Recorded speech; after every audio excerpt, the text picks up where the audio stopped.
स्वागत है साथियों महफिल लर्निंग में। मैं हूं अजहर नज़ामी और आज हम लाए हैं आपके लिए क्लास 12th का एक बहुत ही इम्पोर्टेंट बहुत ही खास चैप्टर ह्यूमन रिप्रोडक्शन। आज हम बात करेंगे ह्यूमन रिप्रोडक्शन पे। इस चैप्टर के इस वीडियो के आखिर तक आप पूरी तरह से पूरा चैप्टर समझ पाएंगे। पूरी चैप्टर के हर एक पॉइंट पे एनसीईआरटी के हर एक बिंदु पे बात होगी, ताकि आपका बोर्ड के साथ साथ कोई भी कम्पिटिटिव नीट वगैरह कोई भी कम्पिटिटिव एग्जाम में आप अच्छा से अच्छा ज़्यादा से ज़्यादा नंबर स्कोर कर सकें। साथ ही साथ हम लोग एक एक बिंदु पर इस प्रकार देखते चलेंगे, इस प्रकार बात करेंगे कि आपको ये चैप्टर कभी भी भारी ना लगे, आसान लगे, आसान भाषा में बातें हो। तो चलिए शुरू करते हैं। Human reproduction. देखिए साथियों, ह्यूमन रिप्रोडक्शन चैप्टर का नाम है और इस चैप्टर में आज हम लोग पढ़ेंगे मेल रिप्रोडक्टिव सिस्टम के बारे में, यानी पुरुष प्रजनन तंत्र के बारे में। मेल रिप्रोडक्टिव सिस्टम आखिर किस प्रकार से नेचर ने डेवलप किया है मेल के अंदर और किस प्रकार से ये काम करता है। उसके बाद हम लोग बात करेंगे फीमेल रिप्रोडक्टिव सिस्टम के बारे में। फीमेल के अंदर रिप्रोडक्शन कैसे होता है और कैसे एक फीमेल से बच्चा पैदा होता है, ये पूरा प्रोसेस किस प्रकार से नेचर ने डेवलप किया है, इसके बारे में बात करेंगे।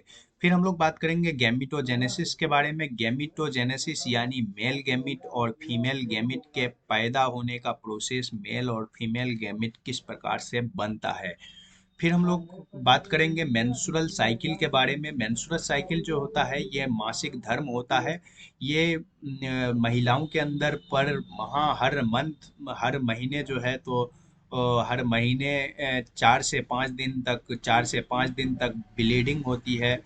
4 से 5 दिन तक ब्लीडिंग होती है। इसके बारे में हम लोग डिटेल में आगे चैप्टर में बात करेंगे। फिर हम लोग बात करेंगे फर्टिलाइजेशन एंड इम्प्लांटेशन के बारे में कि किस प्रकार मेल और फीमेल गैमीट आपस में मैटिंग करके आपस में मिल करके फर्टिलाइजेशन करता है और फर्टिलाइजेशन के बाद किस प्रकार से जाइगोट का यूटेरस में इम्प्लांटेशन होता है, उसके बारे में बात करेंगे।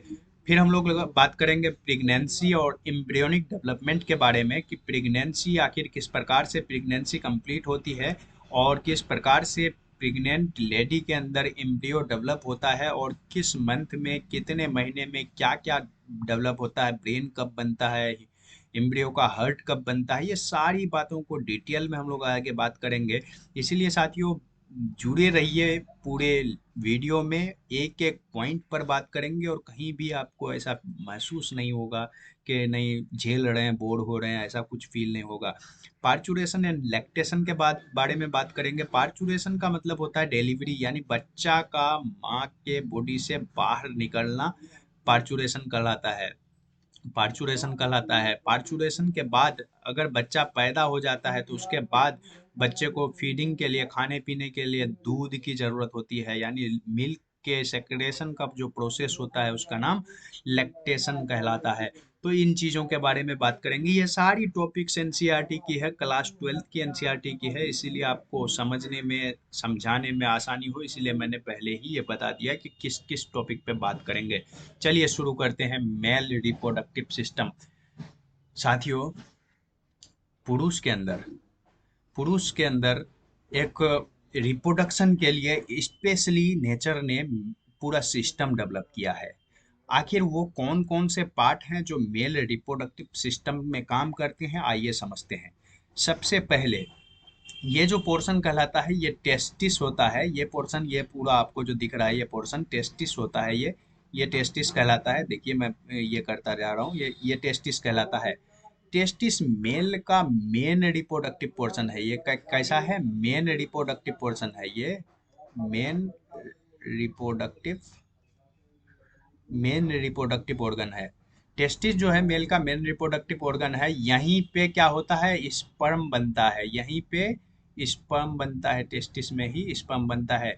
और ये स्पर्म जब बन जाता है तो ये स्पर्म इस रास्ते से ऐसे निकलता है, इस रास्ते से निकलता है और इस रास्ते से होते हुए, ये रास्ते होते हुए, इस रास्ते से, इस रास्ते से, ये वास डिफरेंस के रास्ते से इस प्रकार से ऊपर की तरफ बॉडी के बॉडी के अंदर जाता है। देखिए साथियों, ये जो टेस्टिस है, टेस्टिस एक एक छोटे से पैकेट, छोटे से थैले में इस प्रकार से नीचे की तरफ छोटे से थैले में लटक रहा होता है। साथियों, ये टेस्टिस एक जो थैले में लटक रहा होता है, इस थैले का नाम स्क्रोटम कहलाता है। इस थैले का नाम स्क्रोटम कहलाता है। और ये स्क्रोटम के अंदर टेस्टिस रहता है, और इसको नेचर ने बॉडी से बाहर बनाया। बॉडी से बाहर इसीलिए बनाया क्योंकि स्पर्मेटोजेनेसिस जो होती है, स्पर्म के बनने, स्पर्मेटोजेनेसिस जो होती है, स्पर्म के बनने का जो प्रोसीजर होता है, स्पर्म के बनने का जो प्रोसीजर होता है, उस प्रोसीजर में बॉडी टेम्परेचर से 2 से 3 डिग्री सेल्सियस कम टेम्परेचर होना चाहिए। 2 से 3 डिग्री सेल्सियस कम टेम्परेचर होना चाहिए। इस वजह से ये इसी वजह से बॉडी टेम्परेचर से 2 से 3 डिग्री कम टेम्परेचर मेंटेन करने की वजह से इस पूरे पैकेट को नेचर ने बॉडी के अंदर नहीं रख के इसको बाहर लटकाया, ताकि स्पर्मेटोजेनेसिस का काम आसानी से हो जाए। अब देखिए, स्पर्म जब यहाँ से बन जाता है तो इस रास्ते से ऊपर की तरफ जाता है, और ये इस रास्ते से इस प्रकार से ये यूरिनरी ब्लाडर है। ये क्या है? यूरिनरी ब्लाडर है, पेशाब की थैली है। यूरिनरी ब्लाडर है, इसमें पेशाब रहती है। पेशाब की थैली यानी यूरिनरी ब्लाडर को रैप करता हुआ ऊपर के रास्ते से इस प्रकार से कई सारे ग्लैंड्स होते हैं, कई सारे ग्लैंड्स के सेक्रेशन को लेता हुआ ये इस प्रकार से बाहर की तरफ निकल आता है। ये मेल पेनिस ये पेनिस के रास्ते से बाहर की तरफ से निकल आता है। या पूरा यहाँ पे समझने की कोशिश, आगे हम लोग ग्लैंड्स पे बात करेंगे, आगे हम लोग ग्लैंड्स पे बताएंगे कि किस प्रकार जो है तो ग्लैंड्स, कौन सा ग्लैंड्स किस प्रकार मदद करता है इस पूरे प्रोसीजर में। तो ये पूरे समझने की बात थी कि ये यूरिनरी ब्लैडर है, और ये सारे जो है तो इस प्रकार से स्पर्म का पाथवे बनता है। यहाँ पे एक ग्लैंड है, ये सेमाइनल वेसाइकल कहलाता है। ये पूरा ग्लैंड सेमाइनल वेसाइकल कहलाता है। ये पूरा ग्लैंड, ये एक एक एक पूरा ग्लैंड है। इस प्रकार से ये पूरा ग्लैंड प्रोस्टेट ग्लैंड कहलाता है। इस प्रकार से यहाँ पे छोटी छोटी 2 ग्लैंड्स और होती है, बल्बो यूरेथ्रल ग्लैंड कहलाता है। ये दोनों ग्लैंड बल्बो यूरेथ्रल ग्लैंड कहलाता है। और इस प्रकार से जो है तो ये तीनों ग्लैंड का सेक्रेशन मिलता हुआ बाहर की तरफ आता है। तो चलिए आगे हम लोग और दूसरा डायग्राम देखते हैं, जिसमें और थोड़ा डिटेल में समझने की कोशिश करते हैं। देखिए, मेल पेनिस को दिखाया गया है इसमें से। ये मेल पेनिस कुछ इस प्रकार से स्क्रोटम में मेल टेस्टिस जो है स्क्रोटम में लटक रहा होता है, कुछ इस प्रकार से स्क्रोटम में लटक रहा होता है। इस पे जो है तो जब लटक रहा होता है तो इस पे जो है ना तो इस पे ये देखिए, ये ब्लड वेसल्स की सप्लाई है। ये ब्लड वेसल्स, नर्व और लिम्फेटिक की सप्लाई भी इस प्रकार से रहती है इस पे, ताकि ये टेस्टिस का जो सेल्स है ये भी जिंदा रहे, और इनको भी जो है ऑक्सीजन, ब्लड वगैरह मिलता रहे, इनको भी फूड वगैरह मिलता रहे। इस पे अच्छा, ये जाने का पाथवे है। यहाँ से जब स्पर्म बन जाता है तो इस पाथवे से ये बाहर की तरफ जाता है। अब साथियों बात करते हैं यहाँ पे, यहाँ से ये ऊपर की तरफ बॉडी से कनेक्ट होता है। इस पोर्शन से ये ऊपर की तरफ बॉडी से कनेक्ट होता है। इस पोर्शन में जो है ना तो एक छोटी सी कैनाल होती है। ये एक छोटी सी एक कैनाल होती है। इस कैनाल के रास्ते से बॉडी से ये कनेक्ट होता है। इस कैनाल का नाम होता है inguinal canal. Inguinal canal, inguinal canal, इस कैनाल का नाम होता है इनग्वाइनल कैनाल। यानी इनग्वाइनल कैनाल के रास्ते ये बॉडी से कनेक्ट होती है। अब देखिए साथियों, कभी कभी क्या होता है कि बॉडी के पेट वाले पोर्शन में जो है तो कई सारी फ्लूइड रहती है। ये फ्लूइड इस रास्ते से ये फ्लूइड जो है नीचे की तरफ आ जाता है। इस रास्ते से ये फ्लूइड नीचे की तरफ आ जाता है। इस रास्ते से थोड़ा बहुत लीकेज हो जाता है इस रास्ते में, हालांकि ये हमेशा पैक रहता है, और चांसेस नीचे आने के, फ्लूइड को नीचे आने के चांसेस बहुत कम रहते हैं। मगर कभी कभी क्या होता है कि इस रास्ते से ये फ्लूइड नीचे की तरफ आ जाता है, और जैसे ही ये नीचे की तरफ आ जाता है तो यहाँ पे फ्लूइड भरना शुरू हो जाता है, और ये इसका साइज फ्लूइड भरने की वजह से धीरे धीरे धीरे धीरे धीरे धीरे बढ़ने लगता है। इस प्रकार से धीरे धीरे बढ़ने लगता है, और जब इस पे फ्लूइड भरने लगता है और ये इसका साइज बढ़ने लगता है तो एक डिजीज पैदा हो जाती है। उस डिजीज का नाम, उस बीमारी का नाम इनग्वाइनल हर्निया कहलाता है। इनग्वाइनल इनग्वाइनल हर्निया कहलाता है। इनग्वाइनल हर्निया कहलाता है, उस डिजीज का नाम इनग्वाइनल हर्निया कहलाता है। और फिर जब डॉक्टर के पास जाते हैं तो ये फिर लिक्विड को निकाल दिया करता है, और यहाँ पे जहाँ पे लीकेज होता है उस लीकेज को, उस रप्चर को थोड़ा बहुत रिपेयर करके इसको करेक्ट किया जा सकता है, इसको ठीक किया जा सकता है। अब बात करते हैं साथियों नसबंदी की। जब नसबंदी किया जाता है, जब नसबंदी किया जाता है तो वास्ट डिफरेंस को, यानी इस पाइप को, इस ट्यूब को, ये जो जा रही थी इस ट्यूब को काट दिया जाता है। इस ट्यूब को यहाँ से काट दिया जाता है और काट के दोनों तरफ लाइगेट कर दिया जाता है, यानी धागे से बांध दिया जाता है। अब ऐसे केस में क्या होता है, स्पर्म तो यहाँ बनता है, स्पर्म तो टेस्टिस में बनता है, मगर स्पर्म का ये जो जाने का पाथवे था, ये पाथवे, ये रास्ता टूट गया। तो जब रास्ता टूट गया, ये पाथवे टूट गया, तो स्पर्म सीमेन के साथ नहीं आ पाता है। स्पर्म नहीं आ पाता है तो क्या फर्टिलाइजेशन होगा? फर्टिलाइजेशन नहीं होगा साथियों। तो ये जो है तो प्रोसीजर नसबंदी में अपनाया जाता है। ये क्या करते हैं, नसबंदी में ये प्रोसीजर अपनाते हैं, ये नसबंदी का प्रोसीजर है। अब देखिए साथियों, यहाँ पे थोड़ा सा और थोड़ा सा बड़ा डायग्राम में इसको समझने की कोशिश करते हैं कि किस प्रकार से ये काम करता है, आखिर किस प्रकार से। ये टेस्टिस के अंदर स्पर्म बनता है। टेस्टिस के अंदर स्पर्म बनने के बाद इस रास्ते से, वास इफ्रेंशिया के रास्ते से ये बाहर की तरफ आता है, और वास डिफरेंशिया के रास्ते से फिर ये एपिडाइडमिस होता हुआ वास डिफरेंस, ये वास डिफरेंशिया कहलाता है, इतना पोर्शन एपिडाइडमिस कहलाता है। और फिर ये वास डिफरेंस के रास्ते से ये पेशाब ला रही होती है किडनी से, इस प्रकार से ये इधर से पेशाब ला रही होती है, इसके यूरेटर के पीछे से होता हुआ यूरिनरी ब्लाडर को रैप करता हुआ, यहाँ पे देखिए, यहाँ पे यूरिनरी ब्लाडर को रैप करता हुआ, ये फूली हुई पोर्शन दिख रही होगी आपको इस प्रकार, ये सेमाइनल वेसाइकल ग्लैंड है। सेमाइनल वेसाइकल के सेक्रेशन को लेता हुआ, सेमाइनल वेसाइकल ग्लैंड के सेक्रेशन को लेता हुआ, प्रोस्टेट ग्लैंड के सेक्रेशन को लेता हुआ, सेमाइनल वेसाइकल के सेक्रेशन को लेता हुआ साथियों, फिर प्रोस्टेट ग्लैंड के सेक्रेशन को लेता हुआ ये जो है तो वापस बल्बो यूरेथ्रल ग्लैंड के सेक्रेशन को लेता हुआ इस रास्ते से, पेनिस के रास्ते से, एक्सटर्नल जेनाइटेलिया के रास्ते से ये बाहर की तरफ निकल आता है।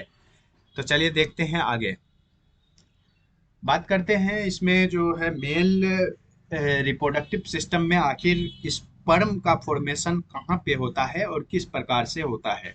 आखिर ये स्पर्म बनता कैसे है और किस प्रकार से बनता है। तो साथियों ये टेस्टिस है, टेस्टिस के अंदर स्पर्म का फॉर्मेशन होता है। देखिए टेस्टिस के अंदर जो है ना, इस प्रकार से 200 से 250 कंपार्टमेंट होते हैं। इस प्रकार से 200 से 250 कंपार्टमेंट होते हैं, और इन कंपार्टमेंट के अंदर जो है तो हाईली क्वाइल्ड, बहुत ज़्यादा हाईली क्वाइल्ड, इस कंपार्टमेंट के अंदर जो है इस हाईली क्वाइल्ड, बहुत ज़्यादा क्वाइल्ड ट्यूबुल बैठी रहती है, ट्यूबुल रहती है, छोटी छोटी ट्यूब रहती है, इस प्रकार से छोटी छोटी ट्यूब रहती है। और ये कैसा रहता है, हाईली क्वाइल्ड ट्यूबुल्स रहता है, बहुत हाईली क्वाइल्ड ट्यूबुल्स रहता है। इस ट्यूबुल्स का जो नाम होता है, ये नाम होता है seminiferous tubules, seminiferous seminiferous tubules. Seminiferous tubules साथियों, इस ट्यूबुल्स के बारे में बहुत बार सवाल पूछा जा चुका है नीट में, साथ साथ एआईपीएमटी और बहुत सारे स्टेट पीएमटी में सवाल पूछा जा चुका है कि सेमनीफेरस ट्यूबुल के अंदर ही स्पर्म के बनने का काम होता है। स्पर्म, तो साथियों स्पर्म बनता कहाँ है, टेस्टिस के अंदर छोटा छोटा कंपार्टमेंट है, उस कंपार्टमेंट के अंदर छोटी छोटी ट्यूबुल्स, हाईली क्वाइल्ड ट्यूबुल्स रहती है, सेमिनीफेरस ट्यूबुल्स, उस सेमिनीफेरस ट्यूबुल्स के अंदर स्पर्म बनता है। तो चलिए ये डायग्राम जो दिख रहा है आपको, ये डायग्राम सेमिनीफेरस ट्यूबुल का डायग्राम है। इस डायग्राम को आप समझिए कि किस प्रकार से ये ट्यूबुल के अंदर काम करती है, ये किस प्रकार से इस ट्यूबुल के अंदर स्पर्म का फॉर्मेशन होता है। देखिए साथियों, इस पे जो है तो ये जो दिख रहा है आपको, ये पोर्शन इंटरस्टिटियल सेल कहलाता है, ये कहलाता है इंटरस्टिटियल सेल्स, इंटरस्टिटियल सेल्स। अब इसके अंदर जो है, इंटरस्टिटियल सेल्स के अंदर जो है, यहाँ पे इस तरह से जो दिख रही है, ये छोटी छोटी इस प्रकार से जो दिख रही है, ये छोटी छोटी जो सेल्स इस तरह से दिख रही है, ये सेल्स कहलाती है स्पर्मेटोगोनिया, ये कहलाती है स्पर्मेटोगोनिया। स्पर्मेटोगोनिया, यही स्पर्मेटोगोनिया जो सेल्स होती है, यही स्पर्मेटोगोनिया सेल्स ही है क्या, sperm mother cells. Sperm mother cells, यही स्पर्मेटोगोनिया सेल जो है स्पर्म मदर सेल है, और यही स्पर्मेटोगोनिया सेल जो है स्पर्म बनाता है। और ये इस प्रकार से आपको दिख रहा होगा, ये स्पर्म इस प्रकार से लटक रहा है, यहाँ पे स्पर्म बन के तैयार है, इस प्रकार से स्पर्म का गुच्छा आपको ये दिख रहा है। ये स्पर्म बनता है इस प्रकार से, ये स्पर्म बनता है, ये स्पर्म का छोटा छोटा जो स्पर्म बनता है इसको कहते हैं स्पर्मेटोजोआ।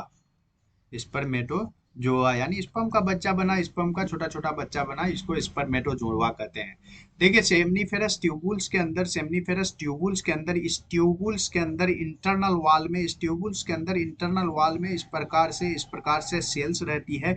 इस सेल्स का नाम क्या, स्पर्मेटोगोनिया सेल्स कहलाता है। ये सेल्स स्पर्मेटोगोनिया सेल्स कहलाता है, और यही स्पर्मेटोगोनिया सेल्स जो है स्पर्म का फॉर्मेशन करती है।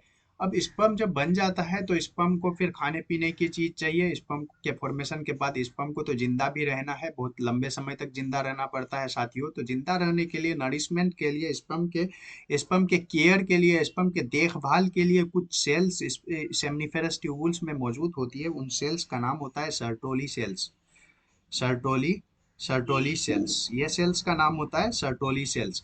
साथियों ये सर्टोली सेल्स के बारे में नीट में बहुत बार सवाल पूछ चुका है कि सर्टोली सेल्स आखिर क्या करता है, सर्टोली सेल्स आखिर किस प्रकार से काम करता है, किस प्रकार से स्पर्मेटोजेनेसिस में मदद करता है, और सर्टोली सेल्स का दूसरा नाम क्या होता है। सर्टोली सेल को दूसरा नाम नर्स सेल भी कहते हैं, नर्स सेल्स भी कहते हैं, क्योंकि ये नरिशमेंट का काम करता है, ये स्पर्म को खाने खिलाने का काम करता है, स्पर्म के नरिशमेंट का काम, स्पर्म को हेल्प करने का काम करता है, इसीलिए इसको नर्स सेल भी कहा जाता है। तो इस प्रकार से सेमनीफेरस ट्यूबुल्स को हमने समझ लिया है। तो साथियों अब देखिए इस एक एक हैंडमेड डायग्राम हमारे पास है, आपके डिस्प्ले पे दिख रहा है हैंडमेड डायग्राम। इस डायग्राम से हम थोड़ा सा टेस्टिस वाले पोर्शन को समझाने की और कोशिश करते हैं। देखिए टेस्टिस जो होता है, ह्यूमन टेस्टिस जो होता है, ये 3 लेयर की होती है। सबसे जो आउटर लेयर ह्यूमन टेस्टिस का होता है, ये आउटर लेयर कहलाता है ट्यूनिका वेजाइनलिस। आउटर लेयर कहलाता है ट्यूनिका वेजाइनलिस। फिर एक मिडिल लेयर आता है, ये मिडिल लेयर आता है जिसको मिडिल लेयर को ट्यूनिका एल्बुजिनिया कहते हैं। और सबसे इनर लेयर होता है ट्यूनिका वस्कुलोसा कहते हैं। इसमें इसमें ब्लड की सप्लाई बहुत ज़्यादा होती है, इसीलिए ट्यूनिका वस्कुलोसा कहते हैं इसको। सबसे इनर लेयर को ट्यूनिका वस्कुलोसा कहते हैं। इस प्रकार से छोटी छोटी सेप्टम बनी रहती है, इस प्रकार से 200 से 250 सेप्टम बना रहता है टेस्टिस में, जिसको सेप्टुला टेस्टिस भी कहते हैं। एनसीईआरटी इसको कंपार्टमेंट लिखती है साथियों, लिखती है कि एनसीईआरटी की 200 से 250 कंपार्टमेंट बनी होती है। अब इन कंपार्टमेंट के अंदर इस प्रकार हाईली क्वाइल्ड सेमनीफेरस ट्यूबुल्स है, इस प्रकार हाईली क्वाइल्ड सेमनीफेरस ट्यूबुल्स है। इन कंपार्टमेंट्स के अंदर जो है हाईली क्वाइल्ड सेमनीफेरस ट्यूबुल्स है। इन कंपार्टमेंट के अंदर हाईली क्वाइल्ड सेमनीफेरस ट्यूबुल्स है, और ये ट्यूबुल्स इस प्रकार से स्पर्म बनने, इसी ट्यूबुल्स के अंदर स्पर्म बनती है, और इस प्रकार से छोटी छोटी ट्यूब्स के जरिए स्पर्म को इस पोर्शन पे ला लेके आ रहा है। अब ये जो लेके आ रहा है, इस ट्यूब का नाम ट्यूबुला इरेक्टाई कहलाता है, इस ट्यूब का नाम ट्यूबुला इरेक्टाई कहलाता है। और ये ट्यूबुला इरेक्टाई जो जिस पोर्शन पे लाके स्पर्म को छोड़ रहा है, ये पोर्शन रेटे टेस्टिस कहलाता है, ये पोर्शन रेटे टेस्टिस कहलाता है। और रेटे टेस्टिस से फिर कई सारी पाइप्स निकलती है, कई सारी छोटी छोटी ट्यूब्स निकलती है। वो ट्यूब्स जो है रेटे टेस्टिस से स्पर्म को लेके बाहर की तरफ लेके आता है। उस बाहर की तरफ ले जाने वाली ट्यूब का नाम वास इफ्रेंसिया कहलाता है, वास इफ्रेंसिया कहलाता है। और ये वास इफ्रेंसिया फिर बाद में चल के एपिडेडमिस बनता है, एपिडेडमिस की तरफ चलता है, और एपिडेडमिस आगे चलकर वास डिफरेंस बनाता है। तो इस प्रकार से जो है तो पूरा पूरा जो है स्पर्म का पाथवे हमें समझ में आता है कि किस प्रकार आखिर स्पर्म स्पर्म टेस्टिस के अंदर बन के किस प्रकार आखिर बाहर जाता है। तो चलिए समझते हैं पाथवे ऑफ स्पर्म को, pathway of pathway of sperm आखिर क्या रास्ता है स्पर्म का। तो सबसे पहले यह स्पर्म बनता है कहाँ पे, सेमिनीफेरस ट्यूबुल में। सेमिनी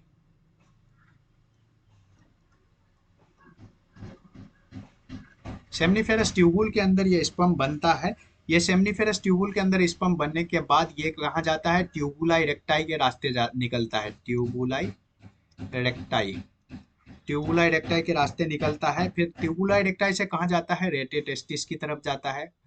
रेटे टेस्टिस की तरफ जाता है। फिर रेटे टेस्टिस से कहाँ जाता है, वास इफ्रेंसिया की तरफ जाता है। वास इफ्रेंसिया की तरफ जाता है। फिर वास इफ्रेंसिया से कहाँ जाता है साथियों, एपिडाइडमिस की तरफ जाता है। एपिडाइडमिस की तरफ जाता है। एपिडाइडमिस की तरफ जाता है। और ये एपिडाइडमिस किस पे जाके खुलती है, वास डिफरेंस, जो सबसे मोटी पाइप होती है, वास डिफरेंस की तरफ, वास डिफरेंस पे खुलती है। और ये वास डिफरेंस से एक लंबे समय तक स्पर्म को स्टोर रखता है। और फिर ये वास डिफरेंस के आगे जाके खुलती है कहाँ पे, एम्पुला में। एम्पुला एक फूली हुई पाइप की पोर्शन, ट्यूब की एक फूली हुई पोर्शन होती है, मोटी पोर्शन होती है, ताकि इतनी ही मोटी पोर्शन होती है ताकि यहाँ पे स्पर्म स्टोर रह सके, लंबे वक्त तक स्टोर रखने के लिए एम्पुला में जाके खुलती है। और वो एम्पुला आगे ejaculatory duct, ejaculatory ejaculatory duct पे खुलती है। और ये डक्ट जो है यूरेथ्रा के रास्ते से, ये डक्ट यूरेथ्रा के रास्ते से यूरेथ्रा के रास्ते से बाहर की तरफ आ जाता है। और सीमेन का क्या होता है, और सीमेन का क्या होता है, सीमेन का इजैकुलेशन हो जाता है। इजैकुलेशन हो जाता है। यानी सीमेन का मेल पेनिस से बाहर निकलने का जो प्रोसेस होता है उसको क्या कहते हैं, इजैकुलेशन कहते हैं। और ये सीमेन इस प्रकार से मेल पेनिस से बाहर निकलता है। तो चलिए समझते हैं हम लोग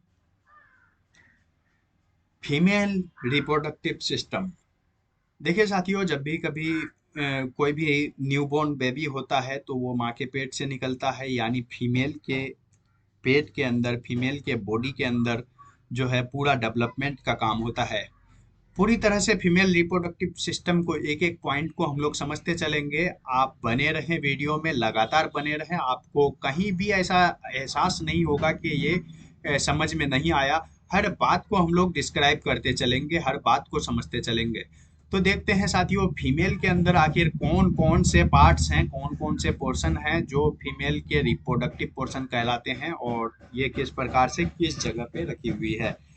ये फीमेल के पेल्विक रीजन को शो करता है। और इसमें से सबसे फीमेल का मेन जो पोर्शन है, ये वाला पोर्शन कहलाता है, इसको कहते हैं यूटेरस। ये कहलाता है यूटेरस। यूटेरस यूटेरस के दोनों साइड में जो है, तो यूटेरस के दोनों साइड इस डायग्राम में नहीं दिखाया गया है साथियों। यूटेरस के दोनों साइड जो है ना, यूटेरस के दोनों साइड जो है ओवरीज रहती है, ओवरीज रहती है। और ओवरीज के अंदर ही ओवम बनने का प्रोसीजर चलता है, और ओवरीज के अंदर ही फीमेल का एग रहता है। यानी फीमेल का जो मेन पार्ट है रिप्रोडक्टिव का, वो ओवरीज है। फीमेल रिप्रोडक्टिव ऑर्गन का जो मेन पार्ट है वो ओवरीज है। और ये कहाँ होता है, यूटेरस के पास में होता है।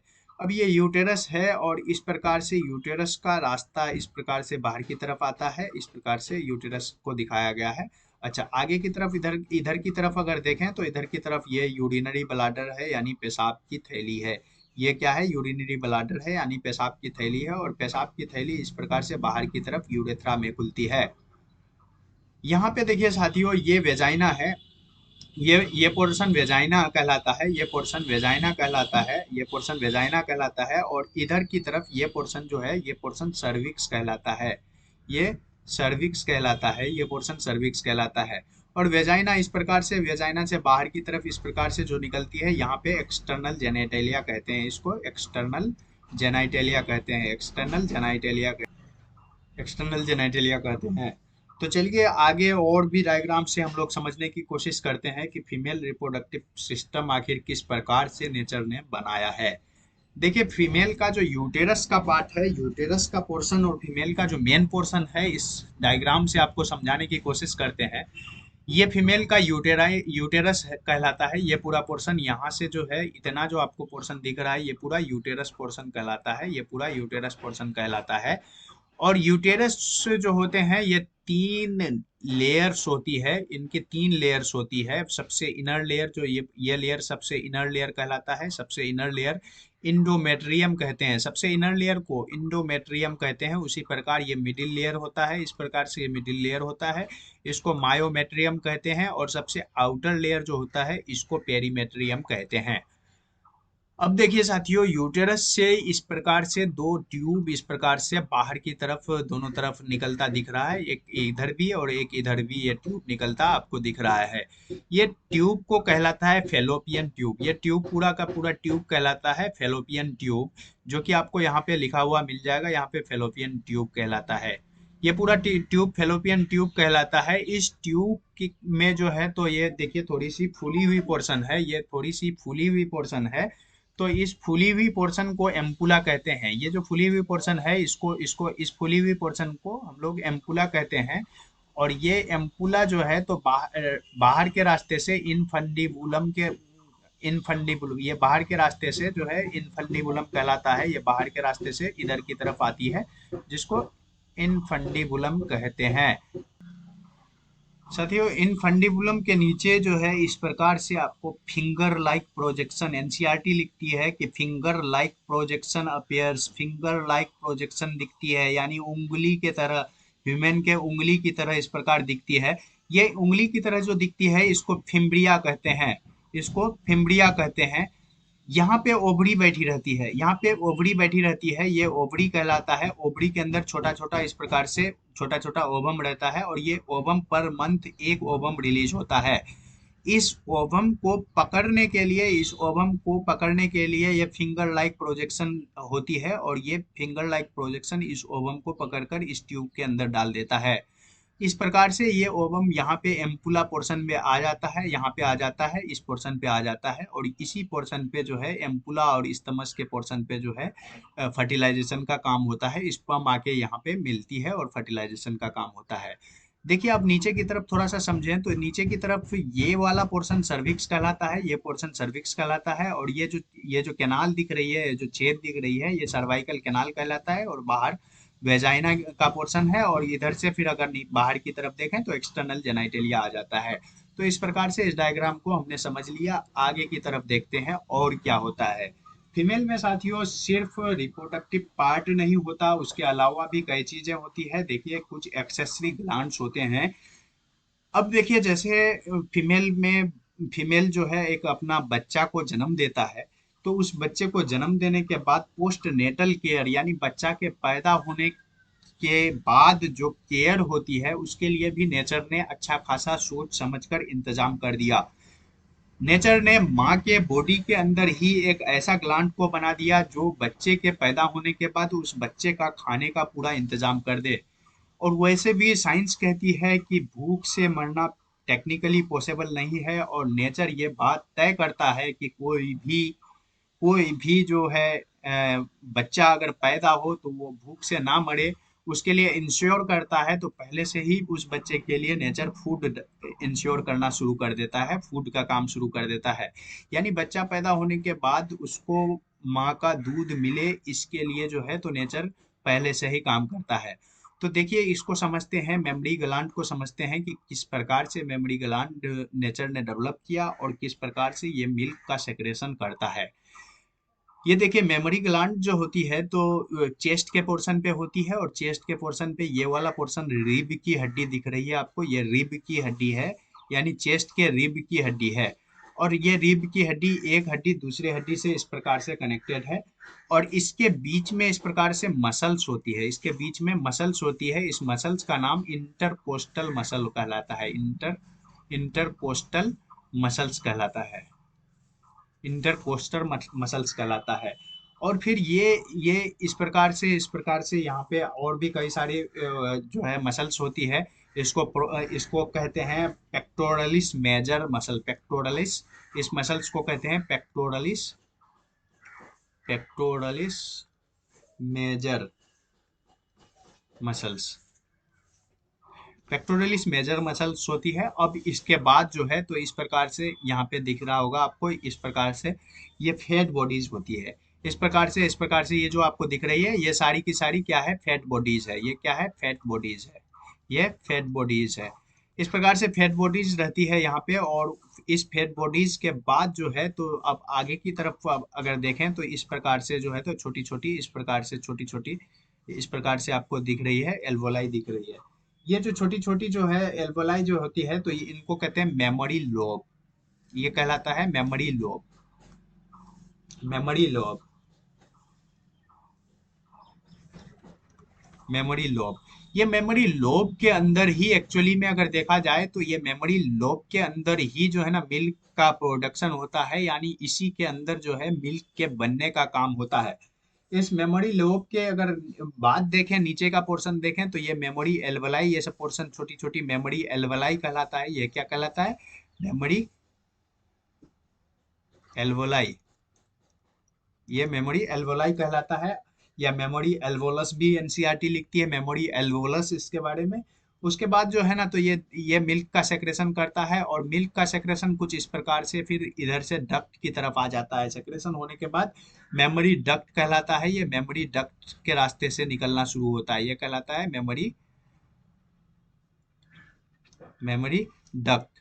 ये मेमोरी डक्ट कहलाता है। मेमोरी डक्ट के रास्ते से मिल्क निकलना शुरू होता है। फिर ये जो है, तो मेमोरी डक्ट के रास्ते से निकलना शुरू होता है। और यहाँ देखे साथियों, आपको थोड़ी मोटी फूली हुई पाइप दिखेगी। और साइंस में, बायोलॉजी में जब भी कहीं फूली हुई मोटी पाइप दिखे, तो उसका नाम आप एक ही नाम रखना, बिल्कुल ही एक ही नाम याद रखना, एम्पुला।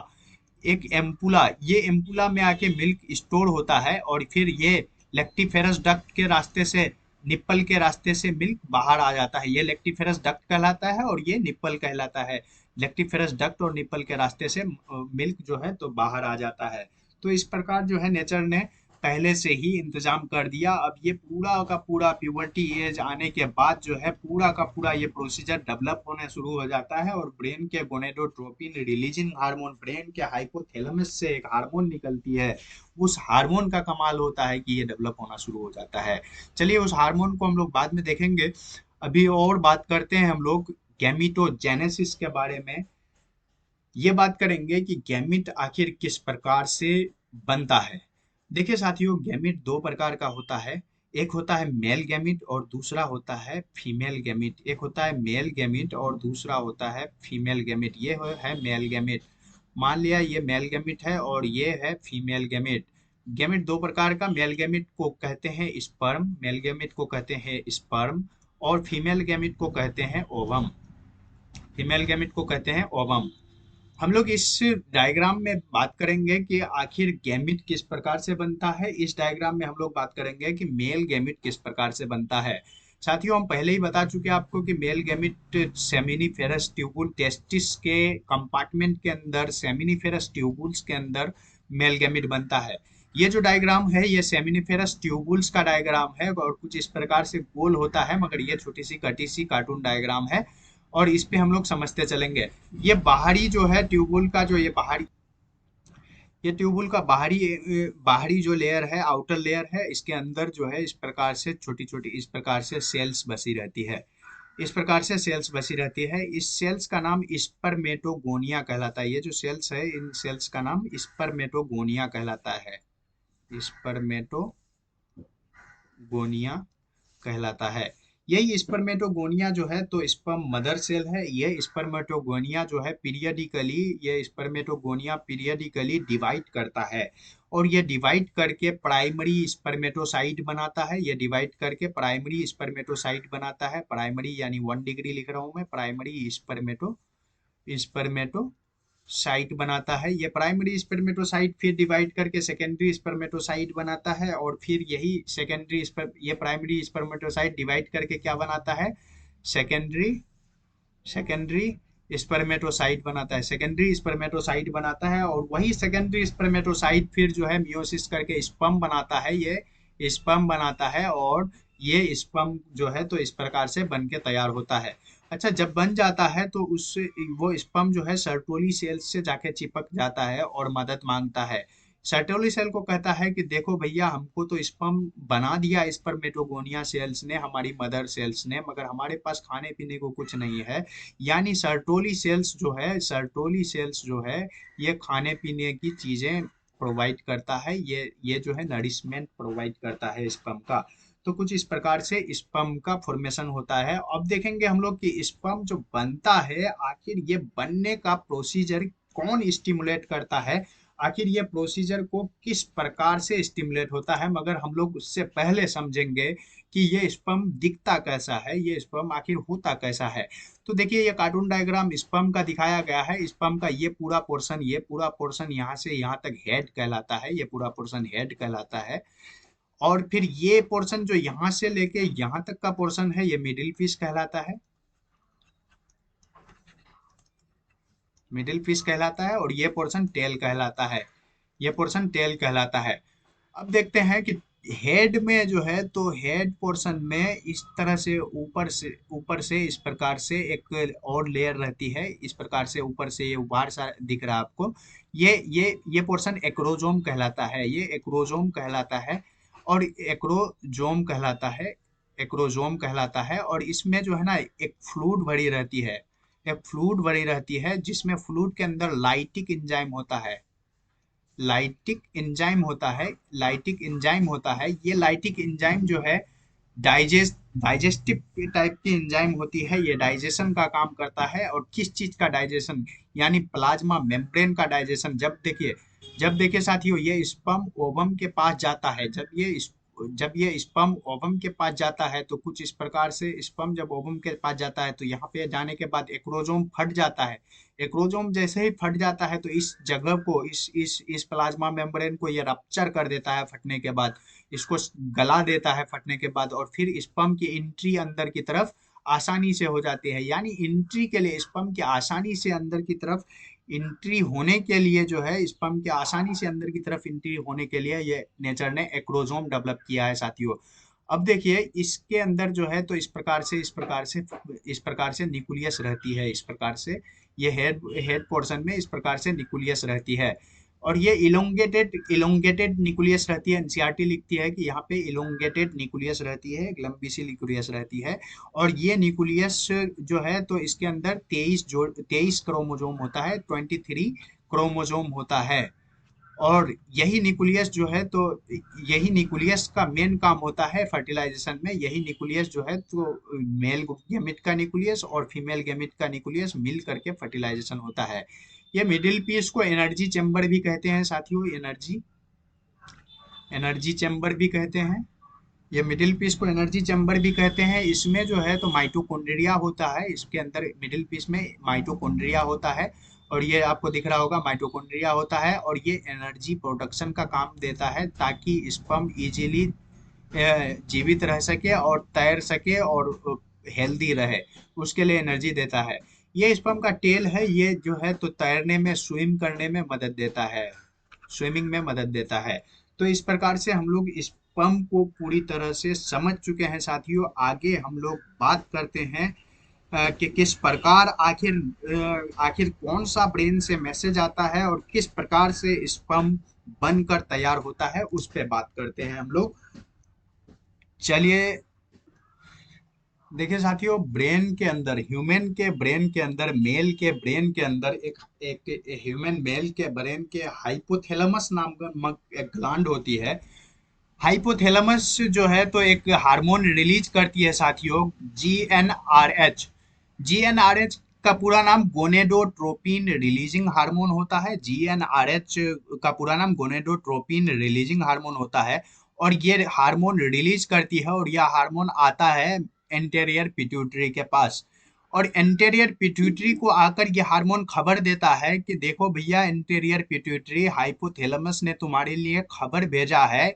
और ये देखिए, आपको समझ में आएगा पूरी तरह से, ये पूरा मैसेज सिस्टम है। जैसे मैसेज सिस्टम हम लोग मोबाइल से व्हाट्सअप सिस्टम समझते हैं ना, तो उसी प्रकार ये मैसेज सिस्टम है, व्हाट्सअप सिस्टम है। ये हाइपोथैलेमस एक एक व्हाट्सअप के जरिए, मैसेज के जरिए खबर भेज रहा है। मान के चलिए आप, ये व्हाट्सअप या मैसेज का काम कौन कर रहा है, हार्मोन कर रहा है। एक हार्मोन के जरिए खबर भेज रहा है, उस हार्मोन का नाम जीएनआरएच, गोनेडोट्रोपिन रिलीजिंग हार्मोन। ये हार्मोन एंटेरियर पिट्यूटरी तक खबर लाता है और कहता है कि देखिए भैया गोनेडोट्रोपिन रिलीजन करने के लिए जो है ऊपर से आदेश आया है। एंटेरियर पिट्यूटरी हाइपोथैलेमस के आदेश को मानता हुआ गोनेडोट्रोपिन नामक हार्मोन छोड़ देता है, ब्लड में छोड़ देता है, रिलीज कर देता है। ये गोनेडोट्रोपिन कौन कौन होते हैं? ये एलएच और एफएसएच जो है, एलएच और एफएसएच को मिला करके क्या कहते हैं? गोनेडोट्रोपिन कहते हैं। ये इन दोनों को मिला करके क्या कहते हैं? गोनेडो गोनेडोट्रोपिन कहते हैं। ये इन दोनों को मिला करके गोनेडोट्रोपिन कहते हैं। ये दोनों गोनेडोट्रोपिन हार्मोन कहलाता है और ये दोनों हार्मोन का इफेक्ट कहाँ पे होता है पता है साथियों? टेस्टिस पे होता है। ये दोनों हार्मोन क्या करता है? ये मान लिया ये टेस्टिस है, ये दोनों हार्मोन जो है टेस्टिस पे अफेक्ट करता है, टेस्टिस पे जा ये दोनों हार्मोन ब्लड के थ्रू से टेस्टिस तक बात को पहुंचाता है। और टेस्टिस के जो है ना, एलएच क्या काम करता है कि टेस्टिस के जो है ना लेडिक सेल को एक्टिवेट कर देता है, लेडिक सेल को एक्टिवेट कर देता है। और लेडिक सेल को जैसे ही एक्टिवेट करता है एलएच, तो लेडिक सेल क्या करता है? जैसे ही एक्टिवेट हो जाता है तो लेडिक सेल भी एक हार्मोन रिलीज कर देता है। उस हार्मोन का नाम होता है एंड्रोजन। एंड्रोजन। और यही एंड्रोजन हार्मोन जो है स्पर्मेटोगोनिया सेल्स को स्पर्म बनाने में मदद करता है, यानी स्पर्मेटोजेनेसिस का काम करता है। स्पर्मेटोजेनेसिस का काम करता है। ये एंड्रोजन हार्मोन जो है स्पर्मेटोजेनेसिस का काम करा देता है। तो देखिए, और दूसरी तरफ जो है तो एफएसएच है। एफएसएच भी मैसेज जो है तो टेस्टिस तक पहुंचाता है। और टेस्टिस के किस सेल को मैसेज पहुंचाता है? ये टेस्टिस के सर्टोली सेल को पहुंचाता है मैसेज। सर्टोली सेल को पहुंचाता है मैसेज। सर्टोली सेल्स को मैसेज पहुंचाता है।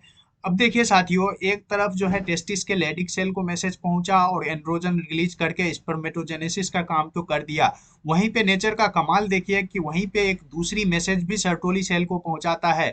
और सर्टोली सेल को यह कहता है कि देखो गोनेडोट्रोपिन रिलीज हो गया है, एलएच और एफएसएच दोनों रिलीज हो गया है। यानी एलएच रिलीज होने के कारण उधर स्पर्मेटोजेनेसिस का काम चल रहा होगा या स्पर्मेटोजेनेसिस का काम चल रहा है, यानी स्पर्म बनेंगे, छोटे छोटे स्पर्म बनेंगे। अब जो है तो स्पर्म अगर बनेगा तो उसको जो है नरिशमेंट के लिए, उसको हेल्प करने के लिए कौन होना चाहिए? सर्टोली सेल होना चाहिए। सर्टोली सेल जो है स्पर्मेटोजेनेसिस में हेल्प फैक्टर करता है, हेल्प का काम करता है। तो इस प्रकार से जो है ब्रेन से मैसेज आ करके इस प्रकार से जो है स्पर्मेटोजेनेसिस का प्रोसीजर को पूरा करता है। चलिए फिर समझते हैं आगे। देखिए साथियों, जिस प्रकार स्पर्म बनने के प्रोसीजर को स्पर्मेटोजेनेसिस कहते हैं, उसी प्रकार ओवम के बनने के प्रोसीजर को ऊजेनेसिस कहते हैं। और ये डायग्राम आपको जो दिख रहा है, ये डायग्राम पूरा ओवरी का डायग्राम है। ये पूरी ओवरी ओवरी का डायग्राम है। और इस ओवरी से ही पर हर मंथ जो है एक एक ओवम निकलता है। और ये पूरा जो प्रोसीजर होता है, उस पूरे प्रोसीजर का नाम oogenesis कहलाता है। और ये जो ओवम निकलने का प्रोसीजर है, इसको ओव्यूलेशन कहते हैं। तो देखते हैं कि ओवरी में आखिर किस प्रकार से, कहाँ पे क्या स्थित है और किस प्रकार से ये चेंजेस आता है। ये देखिए, यहाँ से स्टार्ट करते हैं। ये पोर्शन जो दिख रही है आपको, ये ब्लड वेसल्स की सप्लाई है। यानी ओवरी को भी सप्लाई की जरूरत है। हर सेल्स को, बॉडी के हर सेल्स को ब्लड की सप्लाई की जरूरत होती है साथियों। तो ओवरी को सप्लाई के लिए इस प्रकार से ब्लड वेसल्स की सप्लाई है। और देखिए यहाँ पे आपको दिख रहा है, यहाँ पे इस प्रकार से दिख रहा है, ये छोटा छोटा जो है, ये इस प्रकार से प्राइमरी फॉलिकल दिख रहा है आपको। ये छोटा छोटा जो फॉलिकल है, इसको कहते हैं प्राइमरी फॉलिकल।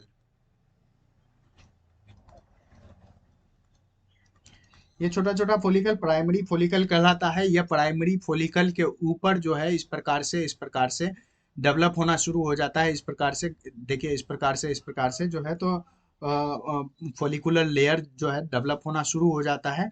और ये साइज बड़ा होना शुरू हो जाता है। ये प्राइमरी फॉलिकल से धीरे धीरे सेकेंडरी फॉलिकल बनता है। सेकेंडरी सेकेंडरी फॉलिकल बनता है। और यही सेकेंडरी फॉलिकल धीरे धीरे और ज़्यादा डेवलप करता है और ये टर्सरी फॉलिकल बनाता है। टर्सरी फॉलिकल बनाता है। टर्सरी फॉलिकल बनाता है। और ये टर्सरी फॉलिकल जब बनाता है तो इसके अंदर देखिए आपको इधर से खाली स्पेस दिख रहा है। ये वाला पोर्शन पूरा खाली दिख रहा है। ये फ्लूइड फील्ड स्पेस होती है, इसमें लिक्विड आ जाती है, ये फ्लूइड फील्ड स्पेस को एंट्रम कहते हैं। ये फ्लूइड फील्ड स्टेम ये फ्लूइड फील्ड जो है खाली स्पेस होता है, इसको एंट्रम कहते हैं। और ये एंट्रम जो है, ये फ्लूइड फील्ड स्पेस एंट्रम जो है धीरे धीरे और डेवलप होता है, और इसके ऊपर जो है इस प्रकार से और लेयर डेवलप होती है। जब ये पूरी तरह से एडल्ट लेयर डेवलप हो जाती है, पूरी तरह से मैच्योर हो जाता है, तो इसको कहते हैं ग्राफियन फॉलिकल। इसको कहते हैं ग्राफियन ग्राफियन फॉलिकल। इसको ग्राफियन फॉलिकल कहते हैं। और ये ग्राफियन फॉलिकल जो है तो एक वक्त, एक पीरियड में आकर रप्चर हो जाता है, टूट जाता है, और ये रप्चर हो करके इसके अंदर से इस प्रकार से ओवम बाहर की तरफ निकल आता है, इसके अंदर से ओवम बाहर की तरफ निकल जाता है। और ये रप्चर्ड ग्राफियन फॉलिकल फिर अलग अलग चेंजेज में चला जाता है, अलग अलग चेंजेज में चला जाता है, और यहाँ पे ब्लड की क्लोट जमा होना शुरू हो जाती है, यहाँ पे ब्लड क्लॉट होना शुरू यहाँ पे ब्लड क्लॉट होना शुरू हो जाता है। और ये क्लॉट जो है इस प्रकार से कॉर्पस हीमोरेंजम कहलाता है। ये कॉर्पस हीमोरेंजम कहलाता है। ये कॉर्पस हीमोरेंजम फिर डेवलप होता है, और ये corpus luteum, yellow body corpus luteum बनाता है, कॉर्पस ल्यूटियम बनाता है, कॉर्पस ल्यूटियम बनाता है। और ये कॉर्पस ल्यूटियम कई सारे हार्मोन रिलीज करता है, और फिर ये कॉर्पस ल्यूटियम डीजेनरेट हो जाता है, ये फिर कॉर्पस ल्यूटियम डीजेनरेट हो जाता है। और कॉर्पस ल्यूटियम कई सारे हार्मोन बना करके फिर जो है प्रेगनेंसी में मदद करता है, और अगर प्रेगनेंसी नहीं हुई तो ये फिर कॉर्पस ल्यूटियम डीजेनरेट हो जाता है। तो इस प्रकार से हम लोग ओवरी के डायग्राम को समझ चुके हैं। आगे देखते हैं कुछ स्पेशल पॉइंट्स को।